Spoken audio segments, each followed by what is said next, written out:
मायका अच्छा है कि ससुराल? क्या अच्छा है? ससुराल। मायके में सदा लड़की ही रहोगी, ससुराल में जाके महारानी बन जाओगी।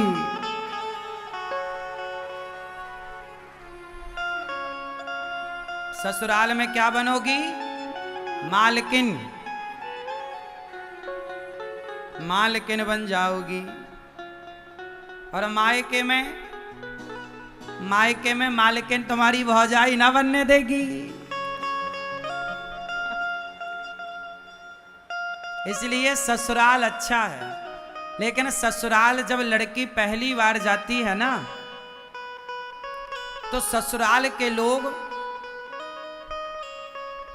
बहुत अच्छा व्यवहार नहीं करते। कुछ लोग बहू आई, अरे बहू आई ना तो उसे बड़े लाड़ प्यार से रखना चाहिए। 10-5 दिन 2-4 महीना लगेगा समझने में, थोड़ा टाइम दे दो। अब होता क्या है, बहू आ जाई, सबके लिए उसने भोजन बनाया, वो भोजन में हो गया नमक ज्यादा, तो घर भर के ताने मारते हैं। सास कहेगी तेरी माँ ने यही सिखाया है?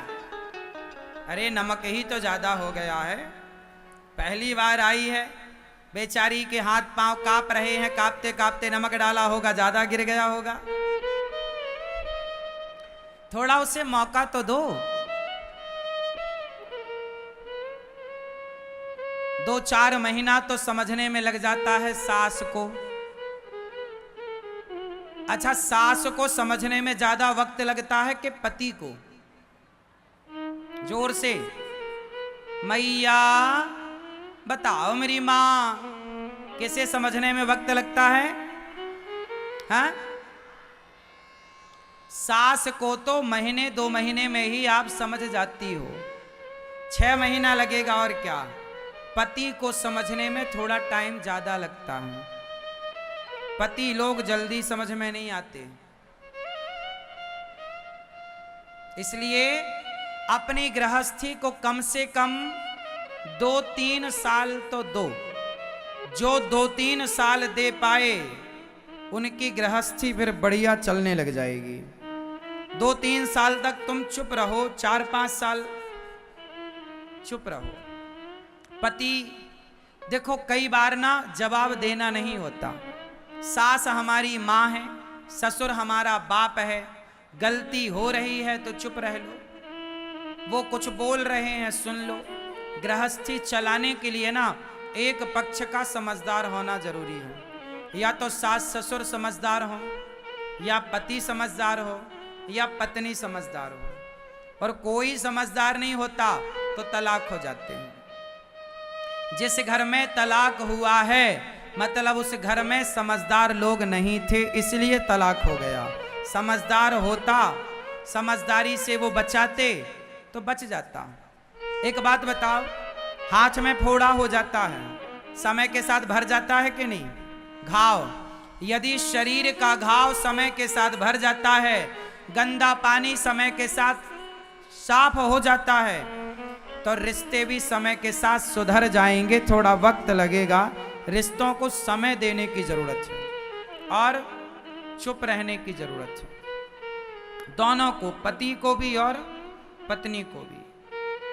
हाँ, जब तुलसी एक जगह से उखाड़ कर दूसरी जगह लगाओ ना, तो 5-10 दिन तो तुलसी भी ऐसी रहती है, पत्ते बिल्कुल कुम्हला जाते हैं, फिर वो पनपती है। ऐसी टाइम लगता है। एक नए घर से लड़की ससुराल आई है, थोड़ा टाइम लगेगा। इसलिए बहू को बहू की तरह ना रखो, बेटी की तरह रखो। सास को सास की तरह ना रखो, माँ की तरह रखो। यदि सास और बहू ये माँ बेटी बन जाए तो घर घर नहीं स्वर्ग हो जाए साहब। हर बाप चाहता है मेरी बेटी खुश रहे। बेटी खुश तो बाप खुश, बेटी खुश तो माँ खुश, सब खुश। इसलिए खुश रहने की आदत बनाओ। और आप जितने माँ बाप हैं आप अपनी बेटी और बेटों को पढ़ा लिखा के डिग्रियां तो दे दिए हो, पैसे तो दे दिए हो, लेकिन आपने अपनी औलाद को, बेटा बेटी को खुश रहना नहीं सिखाया। आप माँ बाप को चाहिए कि ये भी कोचिंग दें, ये भी सिखाओ कि बेटा हर हाल में प्रसन्न रहना सीखो। स्थितियां परिस्थितियां तो बनती और बिगड़ती रहेंगी। परिस्थितियां सदा एक सी ना राम की रही ना सीता की रही, ना आपकी होंगी ना हमारी होंगी। परिस्थितियां तो बनती बिगड़ती, कभी अच्छा तो कभी बुरा, कभी सूखा तो कभी गीला, कभी अमीरी तो कभी गरीबी, कभी कैसा तो कभी, ये सारी जिंदगी चलेगा। पर हर हाल में जो प्रसन्न रहता है वही कामयाब है, वही सफल है। आप अपनी बेटी को, आप अपने बेटे को हर परिस्थिति से लड़ना सिखाओ। अच्छा बताओ, माता पिता भगवान हैं या नहीं? सच्ची बताओ, आपने महसूस जितना किया हो उतना बताना। माँ बाप को भगवान कहना सही है या गलत है? उत्तर दो। सही है? तो आज यदि माँ बाप को भगवान कहना सही है तो स्कूलों में क्यों नहीं बताया जा रहा है कि बेटा मातृदेवो भव, मातृदेवो भव, पितृदेवो भव का पाठ बच्चों को स्कूलों में क्यों नहीं पढ़ाया जा रहा है? क्या स्कूलों में इस पाठ की जरूरत नहीं है? काश ये पाठ बच्चों को स्कूलों में पढ़ाया जाता कि माता भगवान होती है तो कोई बेटा कभी अपनी माँ को वृद्धाश्रम ना भेजता। आजकल बच्चे स्कूलों में माता पिता देवता हैं, पूज्य हैं, ये पढ़ ही नहीं रहे तो सम्मान करेंगे कैसे? आज माँ बाप का कोई उपकार बच्चे मानते ही नहीं। माँ बाप, बच्चे कहते हैं तुमने हमारे लिए किया ही क्या है। काश एक पाठ ये भी होता बच्चों के लिए कि तुम्हारे माँ बाप ने तुम्हारे लिए क्या क्या किया है। यदि क्या क्या किया है माँ बाप ने, बच्चों को ये पाठ 8वीं क्लास से पढ़ाया जाए। 8वीं से लेकर के 12वीं तक, 8वीं से लेकर 12वीं तक ये बात यदि पढ़ा दी गई स्कूलों में कि माता पिता ने तुम्हारे लिए क्या क्या किया है, माँ बाप का योगदान क्या होता है। श्रवण कुमार की कथा यदि बच्चों को 8वीं से लेकर 12वीं तक पढ़ाई गई तो गारंटी मैं लेता हूं कोई बेटा श्रवण कुमार की कथा पढ़कर कभी अपने माँ बाप को घर से नहीं निकालेगा। इतना कुछ आप पढ़ाते हो, एक पीरियड आधा घंटा की क्लास बच्चों को माँ बाप के नाम पर होनी चाहिए कि नहीं? और केवल माँ बाप के नाम पर नहीं साहब, आजकल रिश्तों के ऊपर भी पढ़ाई होनी चाहिए। किस तरह विवाह के बाद का जीवन जिया जाए, 8वीं से लेकर 12वीं तक में बच्चों को ये पढ़ाओ कि किस तरह आपको विवाह के बाद कठिनाइयां आ सकती हैं और जब ये कठिनाई आएगी तब आपको क्या निर्णय लेना होगा, ये पढ़ाओ। आजकल बड़े पढ़े लिखे बच्चे, बड़ी बड़ी डिग्रियां धारी बच्चे, वह गृहस्थी नहीं चला पा रहे हैं। बड़ी बड़ी फैक्ट्री चलाने वाले लोग, बड़ा बड़ा बिजनेस चलाने वाले लोग अपनी गृहस्थी नहीं चला पा रहे हैं। ये बात सही है कि गलत है? क्यों मेरी मां? तो गृहस्थी चलाने का भी एक सिलेबस होना चाहिए कि नहीं? 8वीं से लेकर 12वीं तक में ये सब पढ़ाओ कि विवाह के बाद क्या क्या कठिनाइयां आ सकती हैं। यदि ये पढ़ा दिया गया तो तलाक रुक जाएगा साहब। क्या रुक जाएगा? बोलो। तलाक रुक जाएगा। लेकिन पढ़ाया नहीं जा रहा है। यदि बच्चों को भगवद गीता पढ़ा दी गई तो गारंटी लेता हूं क्राइम रुक जाएगा, अपराध भारत में रुक जाएंगे, गीता पढ़ा दी गई तो। लेकिन नहीं पढ़ाई जा रही है, बड़ी विडंबना है।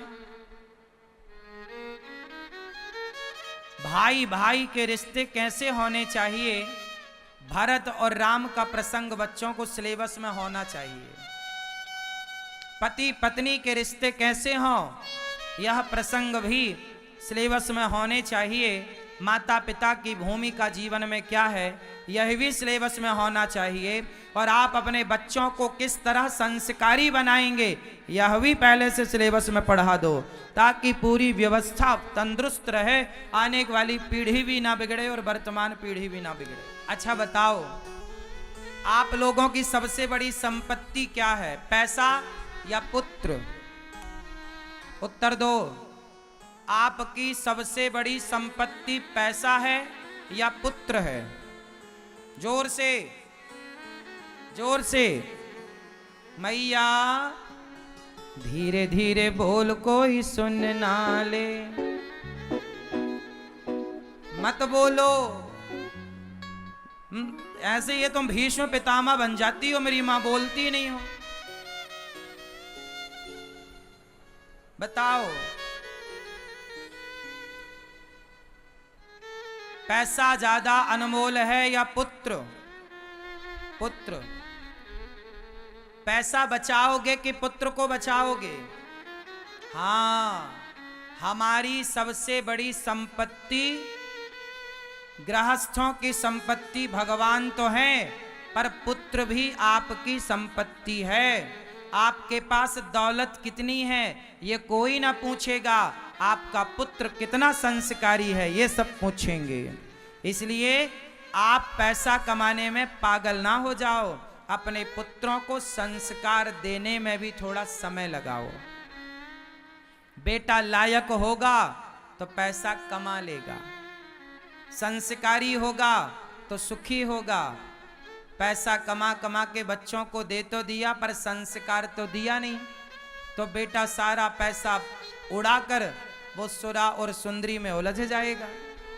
तो बताओ, बच्चों को पैसा देना जरूरी है कि संस्कार?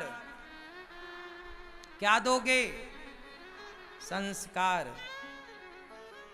आप में से कितने लोग अपने बच्चों को संस्कार देने में लगे हुए हैं? अपने पोता, अपनी पोती, अपने बेटा, अपनी बेटी, सबको संस्कार दीजिए। क्या देंगे? जोर से।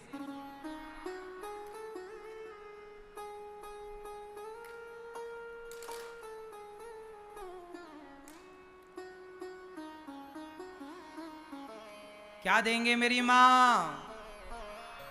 संस्कार देंगे। तो आप लोग बच्चों को लायक बनाओ। जो माता पिता अपने बच्चों को ज्यादा प्रॉपर्टी बैंक बैलेंस देते हैं, वह माता पिता अपने बच्चों को अपाहिज करते हैं। कितने लोग इस बात से सहमत हैं? जो माता पिता अपने बच्चों को जरूरत से ज्यादा बैंक बैलेंस प्रॉपर्टी देते हैं, वो अपने बच्चों को क्या करते हैं? अपाहिज करते हैं। जबकि देना क्या चाहिए? बच्चों को बैंक बैलेंस प्रॉपर्टी नहीं, बच्चों को बहुत अच्छे संस्कार देना चाहिए। बेटा ऐसे संस्कार, ऐसा गुण दे दो कि बेटा हमारे बाद तुम अपने से कमा के खाना। जो काम हमने किया, जो गुण हमें मिला, वह टैलेंट बच्चों को सिखा दो। बच्चों को टैलेंटेड बनाओ, काबिल बनाओ। जरूरी नहीं है कि आप दौलतमंद बनाओ, धनवान बनाओ। पैसा बच्चे कमा लें, यदि आपने बच्चों को योग्यता दी तो पैसे तो कमा ही लेंगे। इसमें बड़ी बात क्या है?